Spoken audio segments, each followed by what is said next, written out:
sure there'll be more that will join us in the room. So we're lucky today to have a very interesting topic, one I think that is pretty relevant for us, post-Christmas. You get back a little holiday and you get slammed, right, with so many things that you have to do. And so the topic today, I think, is very, very, very pragmatic. So Dr. Arman Rahmim is our speaker. He is a associate professor of physics, astronomy, and radiology.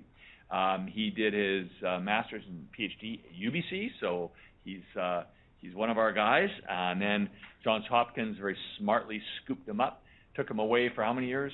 13 years. He was at Johns Hopkins leading the PET program there, PET-CT program, so did some great work. Along the way has won some very distinguished awards, mostly in the imaging physics world. He's published 230 conference proceedings, 110 journal articles. He's a well-known speaker all over the world for both technical issues and increasingly so leadership issues, which he's very interested in. And so today we're going to hear about the 11 practical steps for effective time management in our distracted world. Arman. Thank you very much. Oh, and the number, which I always forget, I'll hold up to 217-4CPD. I'll announce it again at the end. Thank you, Loretta. Excellent. Well, thank you very much for the kind invitation and opportunity to be here. So these are some of the thoughts that I am sharing with you.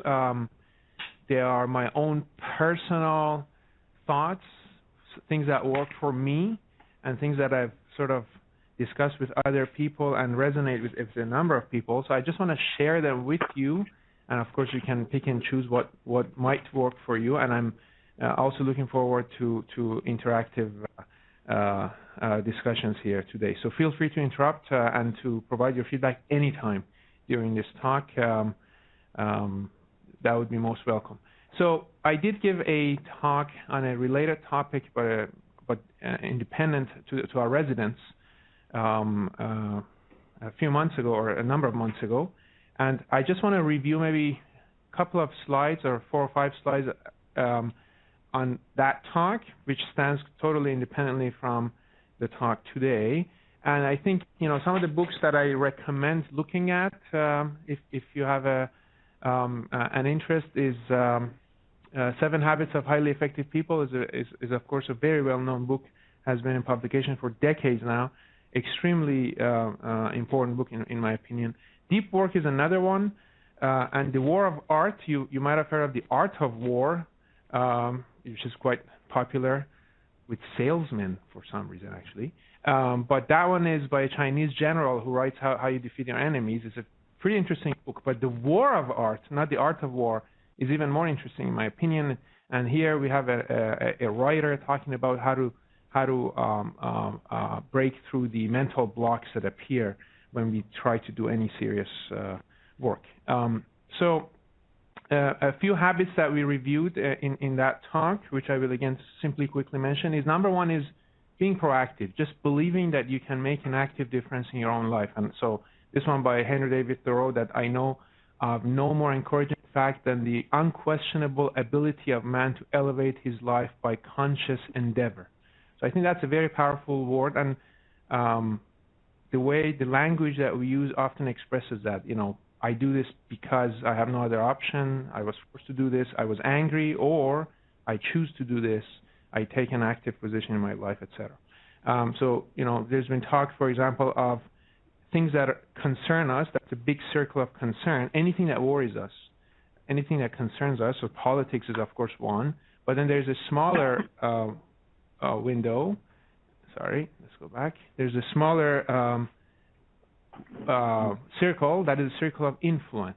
And those are the things we can make a difference on, we can control. They're within our realm of control. And often what happens is if you focus too much on the circle of concern, your circle of influence shrinks because you're focusing on things that you cannot influence. So in my opinion, focusing too much on politics for many of us is that, because we cannot make much of a difference on an individual basis. So I think focusing on things that we can focus on. Whereas when you focus on your circle of influence, the influence can expand and you could even have a significant impact in the world. Habit 2 is begin with the end in mind and having a mission. It's important for us to consider having a mission. What is your personal? Like I have a personal mission statement. I have a professional one. I have a family one. I have a team one. And so what is that thing which represents you? What is your legacy? What do you want to be known for? What is your intentionality? And I think that really helps us focus on the things that are important and get rid of distractions. Now, of course, what I'm talking about here is more sort of theoretical, and I want to talk today about more of the specifics. This thing about doing things right versus doing the right things. Doing the right things is when you do something consistent with what's important, what's within your mission, and then only that you try to do things right, as opposed to just doing things that are not necessarily the right things. So that's another point. And we also talked about the time management matrix, dividing up tasks into things that are urgent or not urgent, important or not important. And so quadrant 1 is things that are urgent and important. Often a lot of things we do are in this area, deadline-driven stuff. But quadrant 2 is more things that are not, you're not going to die if you don't do it today, but it's important that you do it. It's important, so in the domain, in the personal or professional domain. And then quadrant 3 is more like things that really bother us on a daily basis almost. You've got to pay the bills. You've got to answer certain emails, and they can become urgent, but they're not really important in the sense that we're talking about. And of course, quadrant 4. And the focus here is that if you want to do time management really well, you have to put first things first, and that means focusing on quadrant 2. So that means putting a block of time every day to quadrant 2, and that's very important for you to define what is your quadrant 2, and focusing on that every day as though it's urgent. And so I had examples where people would come to me when I was at Hopkins. There was a particular individual who every day would show up and say, "Arman, we have an emergency." And at some point, I started using a different language. I would say, "Dr. X, I'm sorry, but I have something really important to do." Now, he would hear me saying I have something urgent to do, but I said important, because that's important. So he would kind of back off because he thought I have something urgent to do, but I have something important to do. And important is as important as urgent. So I think that's important. Anyhow, so we talked about those, but today I want to talk about some specifics, a little bit of background, and then some about 11 practical ideas. So there's this really interesting book that was written about 100 years ago by the English novelist and writer Arnold Bennett. And he talks about time, and he talks about this daily miracle. And I just want to go over that because he makes some interesting points. He says, you wake up in the morning and lo, your purse is magically filled with 24 hours. It is yours. It is the most precious of possessions. You cannot draw on the future, impossible to get into debt. You can only waste the passing moment. You cannot waste tomorrow. It is kept from you. So that's a pretty good point, that even if we haven't done it right until now, we haven't been given the chance to ruin it for the rest of the time. And so we have this amazing gift that is presented to us every day. And you have to live on this 24 hours of time. Out of it, you have to spend health, pleasure, money, content, respect, and the evolution of your immortal soul. Its right use is a matter of the highest urgency. And then he talks about what's unique about time. Which of us is not saying to himself, which of us has not been saying to himself all his life, I shall alter that when I have a little more time, right? And then he makes this classic sentence. We never shall have any more time. We have, and we have always had all the time there is. Right? So it's not about time or lack of time. It's about you. Right? So he puts a projector on the self. The chief beauty about time is that you cannot waste it in advance, similar to what he said before. The next year, the next day, the next hour are lying ready for you as perfect, as unspoiled, as if you had never wasted or misapplied a single moment in all your life. You can turn over a new leaf every hour if you choose. So it's really motivational to sort of believe in that. Some stats with you. Here's a study at Carleton University of 6 organizations. People nowadays spend about a third of their time at the office and about half of that time at work reading and answering emails, which is, I'm sure everybody connects with that. And 30% of that time, the emails are neither urgent nor important, right? I think we all connect with that too. And here's another study from UC Irvine that 82% of all interrupted work is resumed on the same day. That's the good news. But there's the bad news. It's an average of 23 minutes and 15 seconds to get back to the task. Now, this study doesn't really show that our productivity drops because of interruptions, but it does show that the tasks we are focused on do get delayed, and they do show that these interruptions result in significantly higher stress, frustration, time pressure, and in the efforts you're having. So, and I think we all feel that again. We're stressed. All these things coming at us, and us not exactly knowing how to deal with this tsunami of requests and tasks. So here are the 11 ideas that I would like to share with you. And I just want you to entertain them and see what you think. So number one is to try to increase our attention span. There's a number of studies sort of showing that maybe about 5 things that I'm going to list here can help us increase our focus and attention span. One is actually stop multitasking. So there's evidence showing that people who think they are good at multitasking, they think they're good at multitasking, right? So many of us take pride in that, but it's actually the feeling it gives you often. These studies show some people feel good about multitasking. That doesn't mean that it's good for them and that they're doing it well. Or in fact, exactly. So that's one. Stop multitasking, focusing on one task at a time. Exercise, there's increasing evidence that clearly can obviously impacts brain health and can increase our focus and attention span. Meditation, there is also increasing evidence that can really impact this. We'll come back to that later. Spending time with or in nature, there is evidence that even if you put a screensaver that shows a tree on your computer, that can improve your attention span, let alone walking outside and spending time in nature. And finally, trying to reduce interference. There's one study I was looking at. Somebody was interviewing another person, and this was a number of people. The interviewer had their cell phone on the table. The person being interviewed was distracted as a result. This clearly shows. So it's not even your phone, it's my phone. Right? But the fact that you can see my phone, that creates interference, regardless of whether you can even see what's in my phone. So sort of when you're at work, what I try to do myself, I try to, for example, hide my cell phone when I'm at work. I try to keep it away from my eyesight. That's just one example. There are examples that you can think of. So we'll come back to some of these. Number 2 is try to track your distractions. How much time do you spend, for example, on your phone? There are apps, obviously, that do this.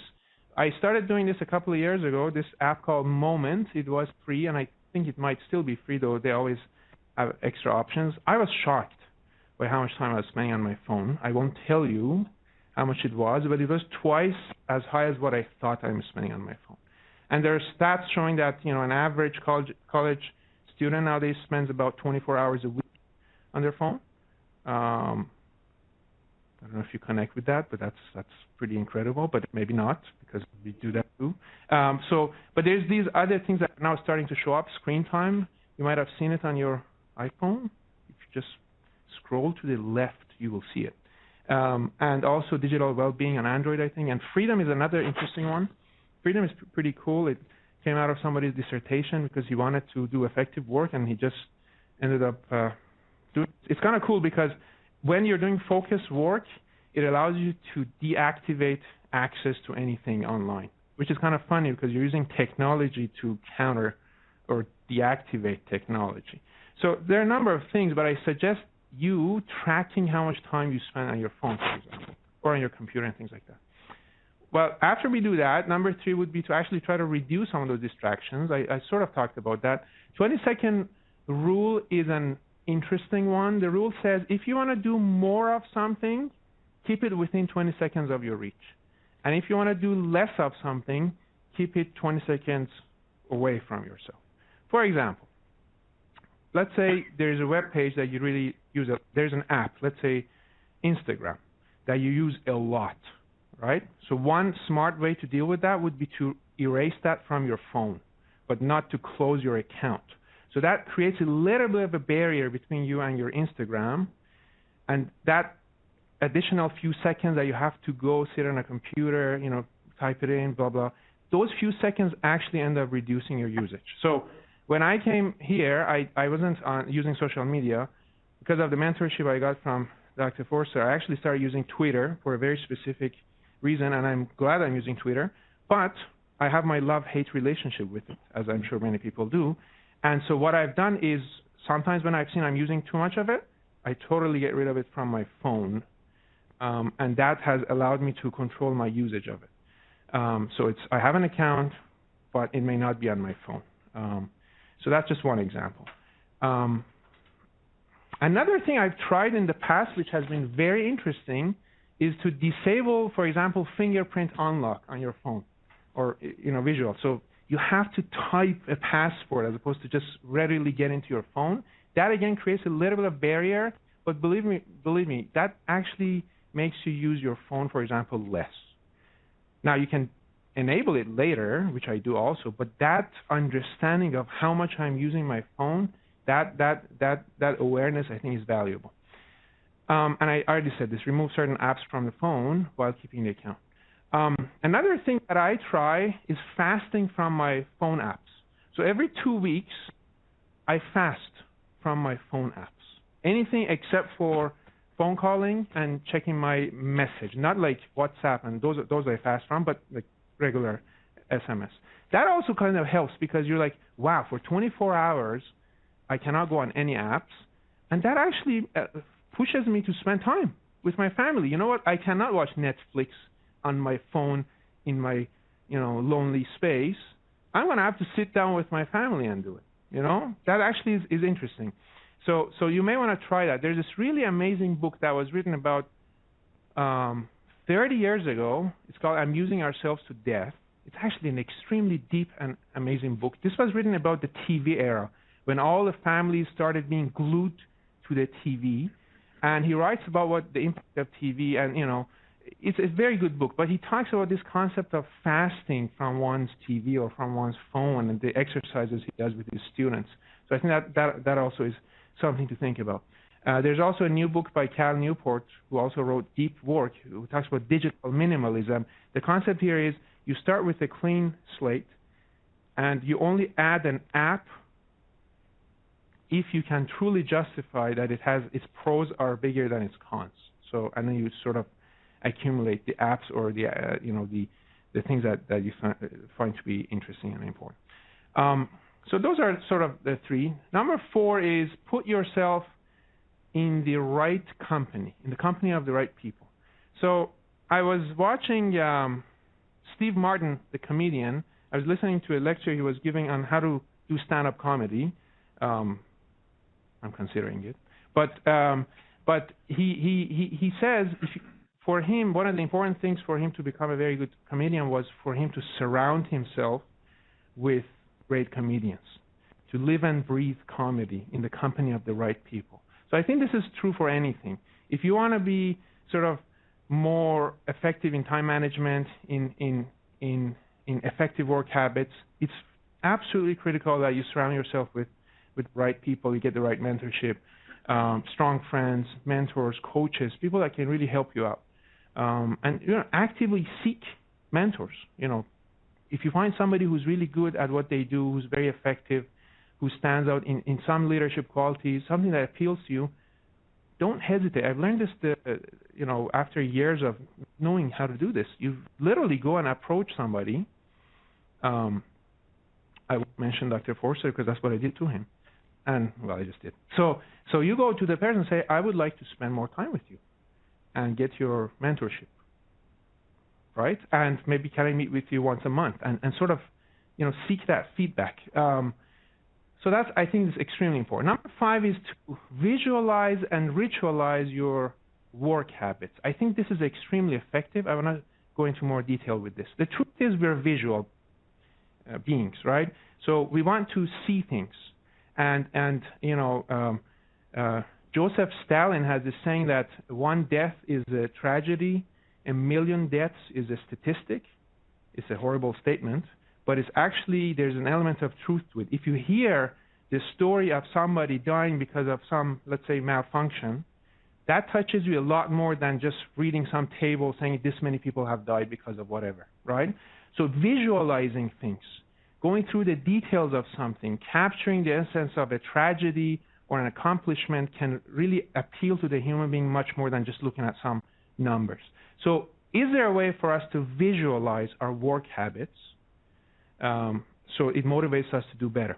So for example, there is this application, this concept of a pomodoro, that's a tomato in Italian, and the concept, and there are many, many apps that you can download and work with.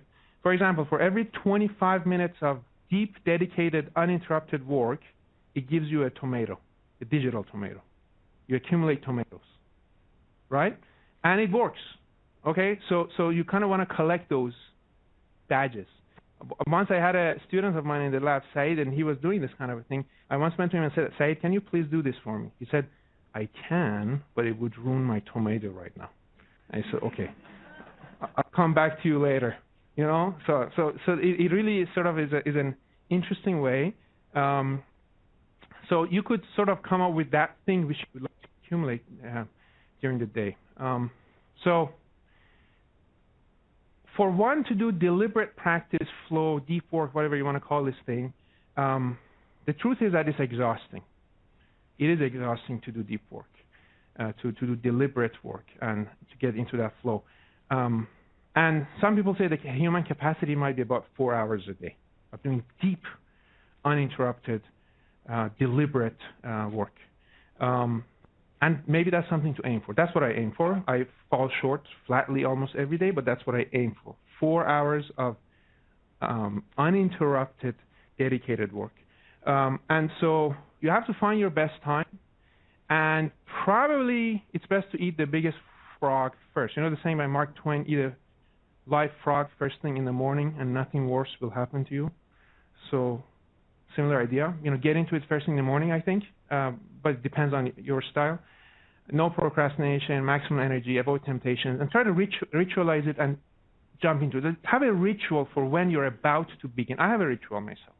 So my ritual, to explain part of it, I won't tell you all of it, is to literally, when I'm sitting, I stand up, I simply walk to the door of my office, I close the door, I raise my hands and I yell, okay, and I go and do my work. That's the beginning of my, and I say, you know, I utter certain statements and etc.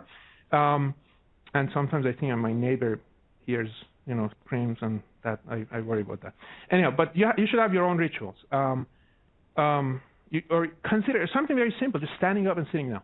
This is the beginning of my deliberate focus right now. So I'm going to share with you the way I do it. Again, just sharing. People do it differently. So here's the way I do it. So this is time. I on my computer and on my phone, depending on where I am, I capture at the end of every day how many X's I collected. A single X is 1 hour of deep work for me. So you can sort of see that I have, let's say on this day, well, let's see. You can sort of see, well, that was a holiday, but I had 2 hours. And I had 2 hours, but I realized, well, I did something in the morning, but I could have done it in the evening, and I could have collected more X's. And you sort of, and I'm direct with myself. I say I wasted time updating my web page. You know, that clearly took away 1 or 2 X's from it because I just got glued into my web page, our lab's web page. So that sort of comes back to me. Got distracted with email writing, a bit of distraction with the news because I was checking too much. You know, this is at the time when I was at Hopkins, too much U.S. news coming to everybody. You know, so, and this was an important moment when I achieved this rare event of 4 hours. And you know, depending on your responsibilities, it would be different. And here's you could sort of say, well, what about other things to track? For example, what about other letters? So what's a D? For me, a D is, well, because of my faith, I do a certain kind of midday prayer. So I thought to myself, well, why don't I just track how much meditation I do during the day. So I give myself a D for 10 minutes of meditation, right? So I started tracking that too, and it motivates me to take that time to meditate during the day. So for example, here you can sort of see that I'm having a couple of X's, and again, remember, one X for me is 1 hour, one D is 10 minutes of meditation, X is 1 hour of deep work. You can sort of see that, you know, I realized that, oh, if I physically go to UBC, that frees up some time for me because I can focus more on certain things. And then this was a glorious day for me. I remember these days. It's like, yes, that 4Xs, 4D, I just remember these days. And this is from 2 years ago. And I continue to track this to this day. And I've added other letters. But it's just, again, it's something that I do. Another interesting point I want to make, number 6, is you can do more effective work if you end work on time. So actually, it's a key point to make, and I would like to share that with you. The key to doing effective work is actually to do less work, not more work. When you know you have to leave work by a certain time at the end of the day, you don't mess around anymore, or you do less of it. When you know I have to leave work at 6 o'clock or 5 o'clock, whatever your time is, I'm not going to stay longer, you waste time less. So it motivates you to get rid of shallow work. In fact, downtime does help recharge the energy needed to work deeply. There's this theory called the unconscious thought theory. It's a theory at this point, but it says that for very, very complex tasks, you take a break from them. You can actually, your brain's solving the task in the background. So you've sort of seen this when you're stuck on a thing and you just can't solve it, and you just go and take a break, come back, immediately it comes to you. So taking breaks is important. And you can spend just time, enriching your life and character. So this work-life continuum. So I think that's important. There was a company who told its employees that we don't want you to come as in a trial. We don't want you to come and work on Fridays. They said, no, that's not acceptable. They said, why? They said, because that means we have to now work 10 hours a day, 4 days a week. That's too much. They said, no. We just don't want you to work on Fridays. 4 days a week, same salary, everything the same. Just 1 day less of work. They did that, and they tracked the productivity of the company. Guess what happened? Yeah, so it actually didn't go down. It stayed. The performance was not deteriorated. And this explains it. When you have less time, you do less important work less. You really get to the core of the essence of what you're supposed to be doing. Can we take Fridays off, Dr. Forster? Yes, yeah, okay. So it's something to think. I'm actually hearing people taking this very seriously. There are a number of authors who only work 4 hours a day, but they're serious about it. They work, let's say, from 9 to 1. That's it. They don't work at all. And so I think there's a it might be extreme, but there's an element of truth to this that we have to think about. Having a shutdown ritual is important. So again, what is your shutdown ritual? Having a strict endpoint in your workday is important. Any work means any work. Stop checking emails from home. I think this is very important. Stop checking homes if you can. Now, if you have responsibility, leadership responsibility, that's different. But if you can, do not check your emails from home or in the weekends. I challenge you to consider doing that if you're not doing it already. Taking that deep breath. There's the Zeigarnik effect, which sort of says if you have interrupted work, it stays on your mind. So that's a challenge, because if I'm in the middle of what I'm doing right now and I have to shut down at 6 o'clock, what am I going to do? And so the answer is, well, maybe write it down. So simply ending your day by reviewing what you've accomplished and writing down what is outstanding, simply putting that down, this is outstanding, I will come back to it tomorrow, that creates more relaxation and can sort of park it. The expression, park your thought. And so again, there are different ways to visualize and ritualize, or to ritualize the end of the day. Number 7 is take a deep midday break. I think it's very important for us to consider dividing our workday into two totally separate parts and take that midday break very seriously. I think that can really increase productivity. Taking long walks, meditate, exercise. Anybody here exercise during the day, in the middle of the day? Anybody? I used to have this master's advisor. He would do this every day. We would always see him show up to the lab at 1 o'clock. Clearly, he had exercised. He had taken a shower. He would sit down with us, eat his lunch, and have conducted a lab meeting. It just stuck in my mind how he would do this every day. Very accomplished individual, just had to do his exercise during the day. Eat mindfully, I think that's pretty important. Looking at our food, right, when we were eating, and perhaps not eating on our desk. People are smiling. Yes, I know. So I said this, I was showing this slide to somebody the other day. After the talk was finished, I was sitting on my desk and eating. I'm like, what are you doing? So I left and I went, I took the stairs. I went upstairs and just sat down and relaxed. So I think that's pretty important. Midday nap. Anybody do that?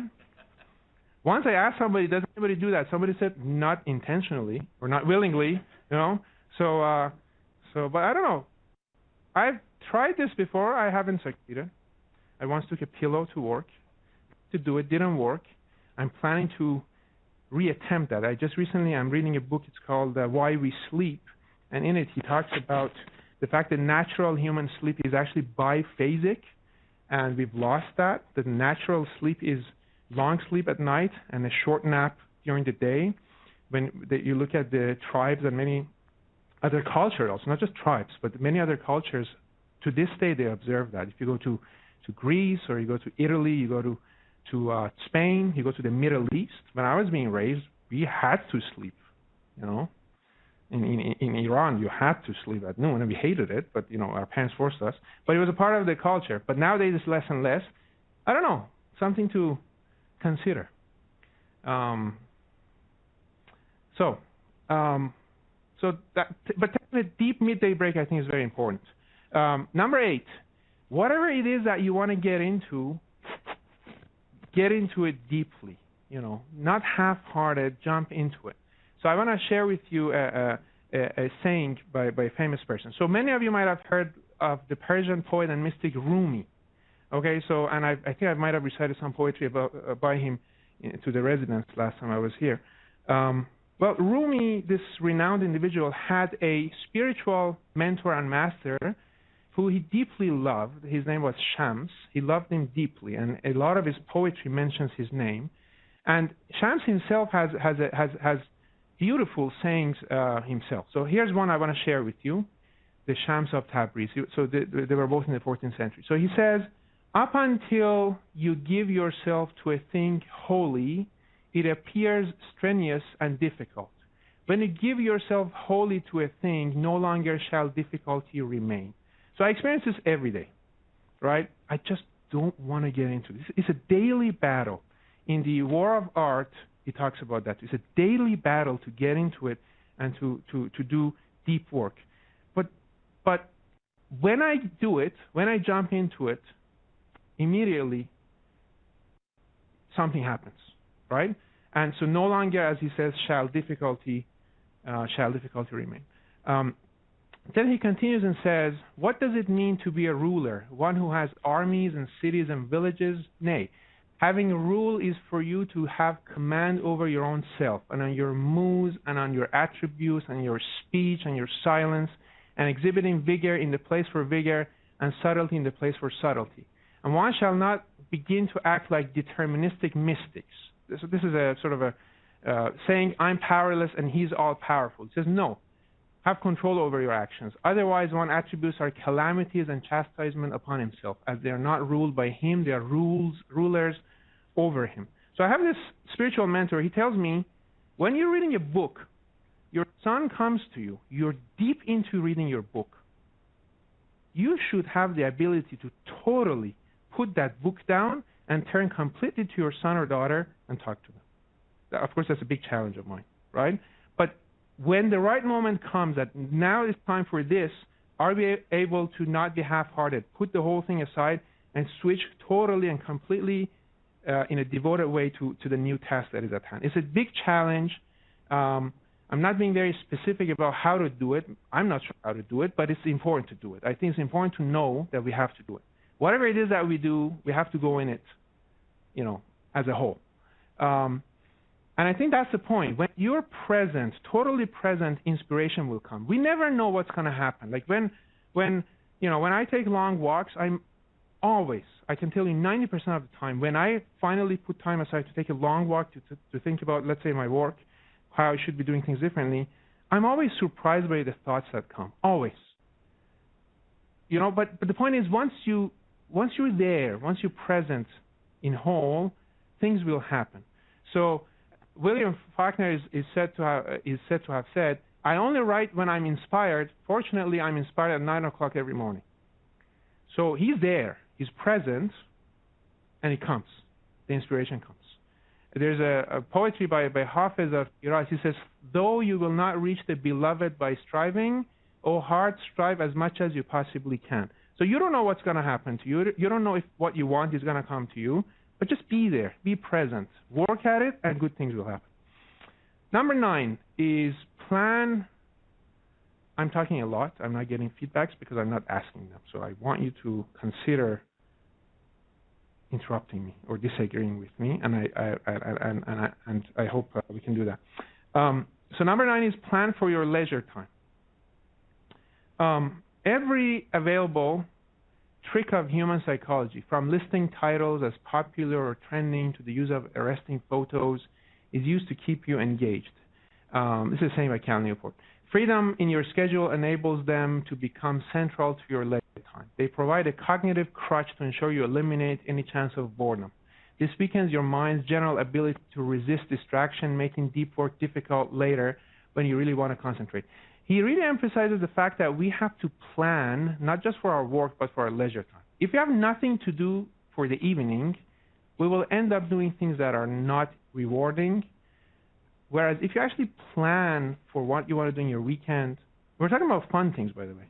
If you plan your fun, that's actually a much better idea than just let it happen. How many times have we been sucked into a show or something that at the end of the time we're like, that was a total waste of time. But if you plan for something totally fun, going on a certain trip that you think is very valuable, very rewarding, enjoyable. So I think he talks about that we just have to plan for things in advance. I love this saying by Arnold Bennett. He says, what? You say that full energy given to those 16 hours. He's talking about the 16 hours after work, because his book was about the 16 hours after work, not the 8 hours at work. Because at work, back then, people didn't really have much control over what they did. We do. We're kind of lucky about that. They didn't. So he was talking about what do you do with the rest of your life. He says, you say that full energy given to those 16 hours will lessen the value of the business 8. Not so. On the contrary, it will assuredly increase the value of the business 8. The same person at work, which we are, is this person not at work. It's not like we're two different beings. What we do in those 16 hours kind of carries itself over to what we do at work. So just being serious about fun, serious about things that are important, and planning for it is I think what the message here is. Number 10 is try to serialize our quadrant 2 activities. What do I mean by that? It's good for us not to have just 1 or 2 quadrant 2 activities, because we may get bored with them. If you're bored with an activity, you're going to switch to things that are not important, right? Again, another lovely saying by Arnold Bennett. One of the chief things we have to learn is that the mental faculties are capable of a continuous hard activity. They do not tire like an arm or a leg. All they want is change, not rest. It's such a good saying, and I totally experience it all the time. I remember this experience. I was a teenager reading this really difficult work of translation. I was reading the introduction to the book. The author was saying, I'm writing this book because I was writing another book and I became tired. So I was like, this guy writes a book to take a break from writing another book, right? And it actually works. So what does that mean? For example, I liked, and I've seen multiple people are like that, I like to read multiple books at the same time. So usually I'm reading about 3 to 5 books at a given time. Why? Because I'm reading this book. I get frustrated with it, or I just can't go further. Well, I have another book to switch to. I love movies, for example, right? Netflix is always on my mind. It's calling me, right? It's calling me at night. It's calling me on the weekends.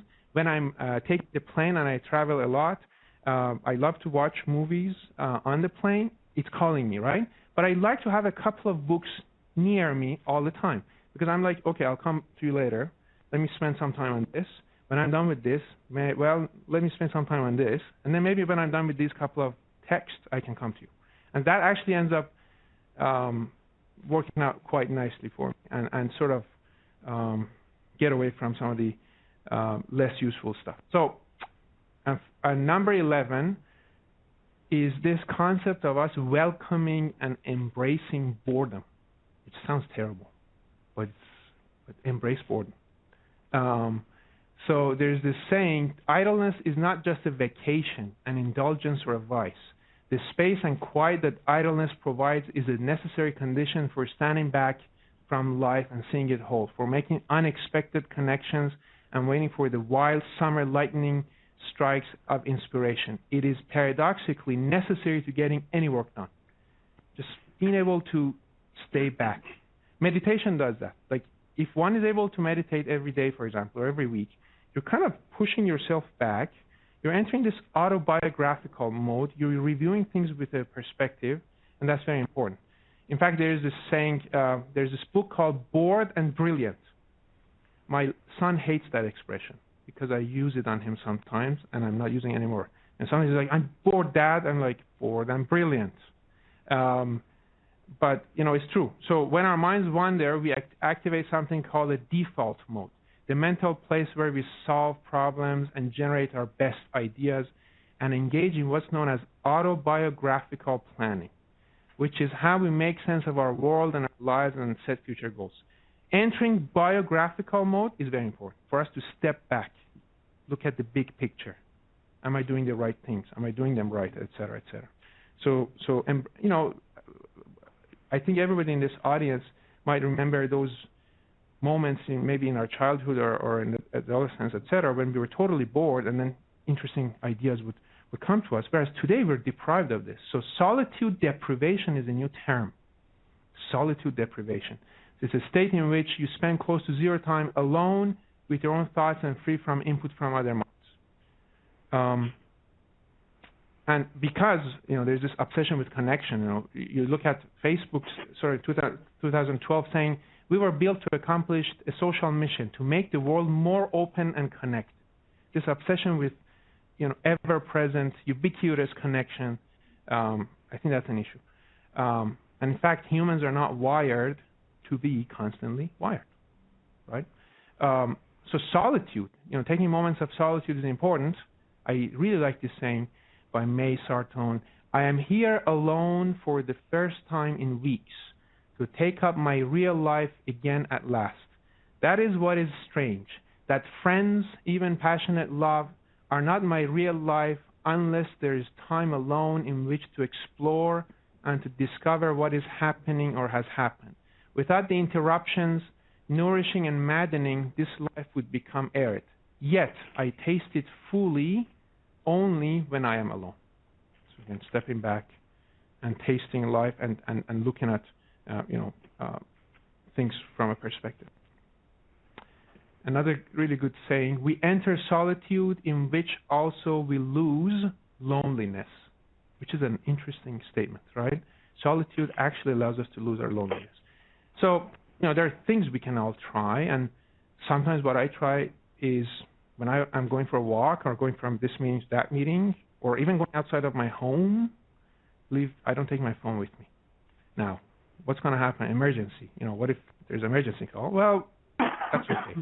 It's something to deal with, right? Have a discussion with one's spouse and with the loved ones. It's okay not to have our phone with us all the time. I think it's okay.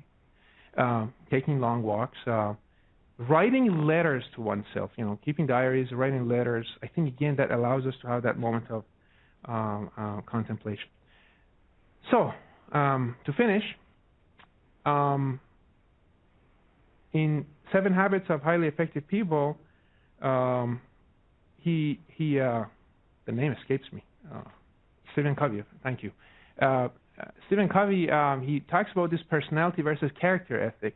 He says a lot of the stuff we learn are more like superficial personality traits. When somebody's talking to you, look into their eyes or repeat what they're saying. That's superficial. He's saying for you to really have deep impact on people and your own life, your character has to change. You have to change. So it's not easy. It's about changing who we are to be able to achieve anything effective, including time management, which we're talking about today. I heard this saying by a mentor of a friend. He said that my mentor said, learn to work harder on yourself than you do on your job. Hard work on your job will earn you a living. Hard work on yourself will earn you a fortune. Heaven and earth and everything in between. It really comes down to taking care of ourselves. Take care of ourselves, caring about ourselves, our well-being, and just being there. To summarize, the 11 points that I shared with you: increase attention span, tracking distractions, reducing distractions, putting oneself in the right company, visualizing and ritualizing work habits, ending work on time, taking a deep midday break, throwing oneself into whatever it is that we're getting into wholly, and planning for one's leisure time, and serializing important activities back to back, having a list of them that we can switch to, and finally embracing boredom and solitude. And thank you very much for your attention.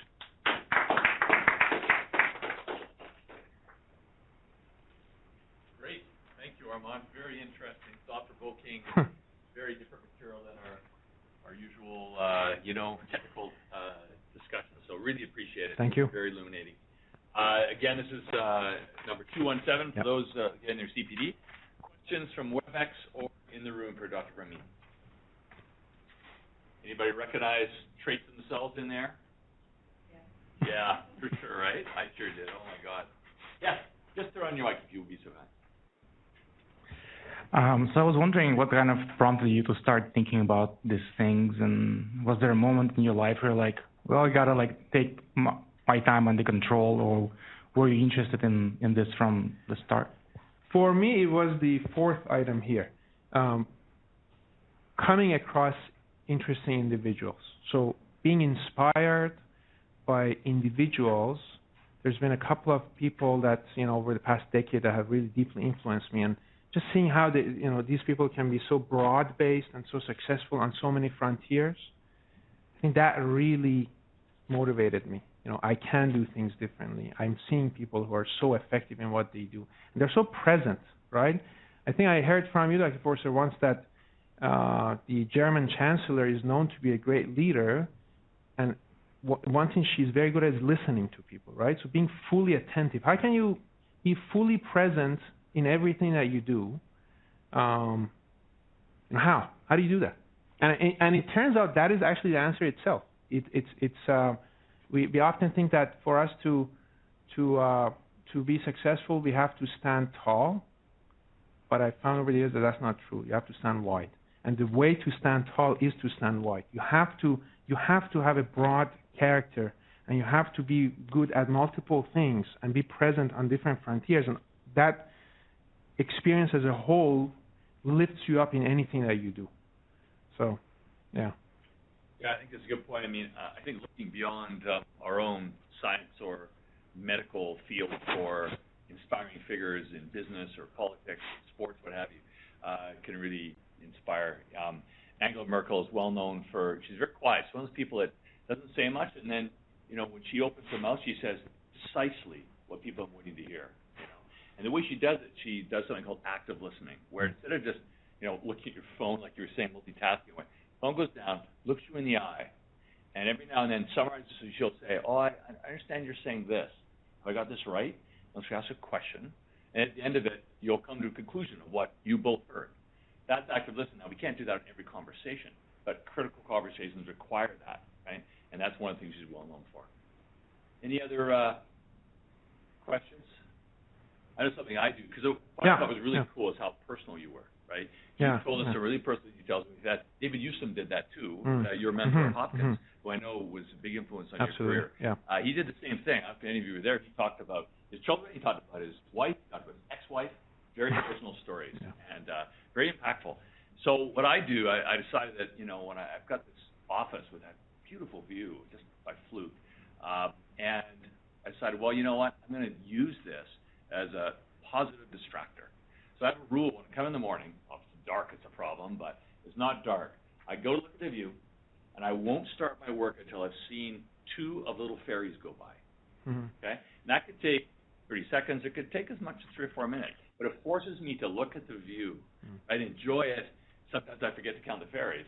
But, it's actually really interesting, because I think putting yourself in a position where you're forcing that not concentrating or forcing leisure time is really important. Another thing I do a lot, to be personal again, is I take quadrant 4 stuff and put it in the way of stuff in quadrant 2 that I don't want to do. So if I have something I want, like for instance, I'm working on a talk on burnout right now. I really had a hard time getting started. Getting a job started is hard. So I was doing all these menial things that didn't matter at all instead of starting the talk.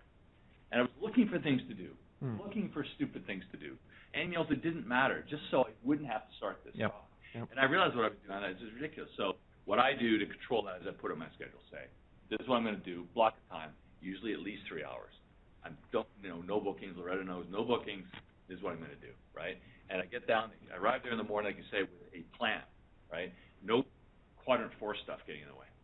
So again, just another couple of things that I know everyone's got their own stories. Anyone want to share a story? Sarah Barrett's beaming. I can see you. Yeah, she's. I do everything wrong. Not taking lunch break or eating lunch every day. Well, I eat lunch right here. I do it all the time too, and I think that these are great examples, and we all agree we can't do them all, but it's great to hear them, and to if we get 5 out of 11 or 1 out of 11, Absolutely. we've at least made some progress. I think that's the point. I was just walking here with somebody. I was telling him one reason I like to give these talks is because they motivate me to actually practice what I would like to do. So it's okay, perfectly fine not to succeed in some of these and to fail on a daily basis. And that's perfectly fine. We just have to have this lofty goal and have these discussions, 100%. And hopefully good things will happen. So one of the things that perfectionism is in burnout is perfectionism. Radiologists are known as, for example, perfectionists. And it's okay to have high standards, but you've got to be easy on yourself if you don't achieve them. That's the key. You can still have a high standard. No one's going to stop you from that. But I think in the burnout category, what I learned during my research on burnout is some of the stuff you talked about, like that walk or that lunch somewhere else, getting out of the environment is so important. It's one of the main causes of burnout is not moving the whole day after day, no matter what you're doing. Sitting there, it becomes your whole life, that chair or that desk. And that definitely is negative. It doesn't take very long. You go for a 20-minute walk, a 10-minute walk, just get out of the environment. So I think that's a very, very good point. I want to share something about taking long walks. I was once, a few months ago, I was I decided to take a long walk to think about whether I'm doing the right things in our lab. So I take this long walk, and I start, again, to say something quite personal. I started realizing we're doing a lot of AI stuff. A lot of the stuff we do in our research moving in that direction. And I suddenly realized this inspiration came to me just because I was taking this long walk. Wait a minute. I have this experimental core. I'm a physicist at the end of the day. That I'm losing touch with. And it just came as an inspiration. You got to go back to your experimental core, and you got to get into that. So right after that long walk, which happened out of nowhere, this thought, I approached one of my very good colleagues in the U.S., Dan Karamas. I said, Dan, I want to do a bunch of really realistic phantom studies. Dan said, perfect time. I was just wondering who to give my phantoms to. It's $50,000 worth of anthropomorphic phantoms, really beautiful phantoms. He just gave them to me as a gift. And just totally showed up because I took space from my desk. I started to think differently. and the direction of our research has changed as a result. So, when you're constrained day and night on the same physical space and the mental space, you end up doing things right, but not necessarily doing the right things. Absolutely. Yeah. I don't know if anyone else finds this, but when I work out, the problems get easier to solve. The solution comes to me in the middle of the workout. I go, why did I think of that? You've removed yourself from the environment. You're thinking in a different way, right? So, anyway, thank you again. I think it was really a great, inspirational talk, Arman. Many thanks. Thank you very much. I appreciate the